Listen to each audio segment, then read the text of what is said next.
మొగుడుండగా ముందు చేసే మతం ఏంటమ్మా? మూడుండగా ముందు నీకు పెడతాడు.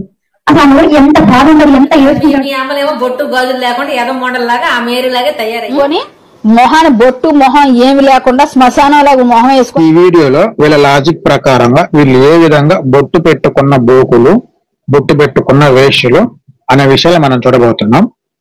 వాస్తవానికి హైందవులందరూ ఇలాంటి భావజాలం కలిగి లేరు. కేవలము కొంతమంది మాత్రమే ఈ హిందుత్వ మతోన్మాద చిల్లర బ్యాచ్, ఈ బ్యాచ్ మాత్రమే ఇలాంటి తప్పుడు కోతలు కూస్తూ ఉంటారన్నమాట. మరి ముఖ్యంగా క్రైస్తవ శ్రేణులను ఉద్దేశించి, ముస్లిం శ్రేణులను ఉద్దేశించి ఇలాంటి చిల్లర మాటలు మాట్లాడుతూ ఉంటారు. యాక్చువల్ గా వీళ్ళ లాజిక్ ఏంటంటే, వీళ్ళ మతంలో ఒక నీచాతి నీచమైన ఆచారం ఉంది. అదేంటో అందరికీ తెలిసిందే. భర్త చనిపోతే భార్యని మన్నుమప్పుగా చేయటం. అందులో భాగంగా అలంకరణ లేకుండా వాళ్ళు జీవిస్తారు. అలంకరణలో భాగంగా బొట్టు కూడా పెట్టుకోరు. దాన్ని వీళ్ళ మతంలో ఉన్నదాన్ని వీళ్ళు మిగతా వాళ్ళందరికీ అప్లై చేస్తున్నారు. అంటే క్రైస్తవ స్త్రీలు కావచ్చు, ముస్లిం స్త్రీలు కావచ్చు, వాళ్ళు బొట్టు లేకుండా ఉంటారు కదా, వాళ్ళని ఇలా చిల్లర మాటలు మాట్లాడుతూ దూషిస్తూ వీళ్ళు మాట్లాడుతున్నారు. సో ఇప్పుడు నేనేం చేస్తానంటే వీళ్ళ లాజిక్ వీళ్ళకే అప్లై చేస్తాను. ఇది అందరికి వర్తించదు, కేవలము హిందుత్వ మత స్త్రీలకు మాత్రమే వర్తిస్తుంది. గుర్తుపెట్టుకోండి. వీళ్ళ లాజిక్ వీళ్ళకి అప్లై చేస్తే ఇప్పుడు వ్యభిచారం చేసే వేషులు కూడా బొట్టు పెట్టుకుంటారు, భోగు పనులు చేసే భోగులు కూడా బొట్టు పెట్టుకుంటారు. ఇప్పుడు ఈ మతోన్మాద స్త్రీలు కూడా బొట్టు పెట్టుకున్నారు. అంటే వీళ్ళేంటి, వ్యభిచారం చేసే వేషులు, భోగు పనులు చేసే భోగులు అని అనుకోవాలి, అంతే కదా. నేను అలా చెప్పటం లేదు, గుర్తుపెట్టుకోండి.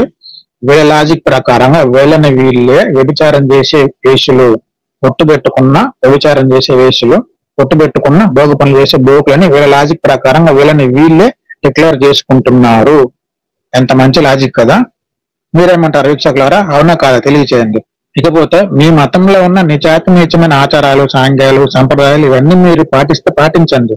మిగతా వాళ్ళకి ఎందుకు ఆపాదిస్తారు? మిగతా వాళ్ళు ఎందుకు రుద్దుతారు? వాస్తవానికి చూస్తే మీ మతంలో ఉన్నదే మీరు ఫాలో అవ్వరు. ఫర్ ఎగ్జాంపుల్, గరుడ పురాణము నవమ స్కందంలో స్వయాన విష్ణువు చెప్తున్న మాటలు ఏంటి? సతీ సహగమనం గురించి నేను అడుగుతున్నాను, మీరు ఫాలో అవుతారా సతీ సహగమనము? చెప్పండి. మీ భర్త చనిపోతే మీరు మంటల్లో దిగి చనిపోతారా? మీ మతంలో మీ గ్రంథాలలో ఉన్న విషయమే కదా అది. ఇక ఇంకొక ఎగ్జాంపుల్ ఏంటంటే, మహాభారతము ఆది పర్వము 5వ ఆశ్రమంలో ఉంటుంది. వృద్ధాడు చేతకేతు వాళ్ళిద్దరి మధ్య జరుగుతున్న సంభాషణ. ఒక కథ ఏంటంటే, సనాతన ధర్మానికి అసలైన అర్థం అక్కడ దొరుకుతుంది. ఏంటంటే, ఇంటికి వచ్చిన అతిథికి ఇంట్లో ఉన్న స్త్రీని తార్చడమే సనాతన ధర్మం అన్నమాట. మరి నిజంగా మీరు దాన్ని ఫాలో అవుతారా? మీరే ఫాలో అవ్వరు, మరి ఇతరుల పైన ఎందుకు రుద్దుతున్నారు? అదేవిధంగా ఈ స్త్రీలకు మాత్రమే కాదు, హిందుత్వ మతోన్మాద పురుషులు అందరికి కూడా వర్తిస్తుంది. ఎందుకంటే స్వార్థకు పోయినప్పుడు క్రైస్తవ స్త్రీలను ఉద్దేశించి వీళ్ళు ఈ విధంగా చిల్లర మాటలు మాట్లాడుతూ ఉంటారు. ఈ విధంగా దూషణకరంగా పిచ్చి కోతలు కూస్తూ ఉంటారు. వాళ్ళకి కూడా ఎవడైతే ఇలా మాట్లాడుతున్నాడో వాడి అమ్మ, వాడి భార్య, వాడి అక్క, వాడి చెల్లి, వాడి కూతురు అందరూ కూడా వాడి లాజిక్ ప్రకారంగా వేష్యలు, బోకులు అని చెప్పి వాడు డిక్లేర్ చేస్తున్నాడు. మళ్ళీ అందరికీ చెప్తున్నాను, మతోన్మాద భావజాలం కలిగిన పోరంబోకులు మాత్రమే ఇది వర్తిస్తుంది.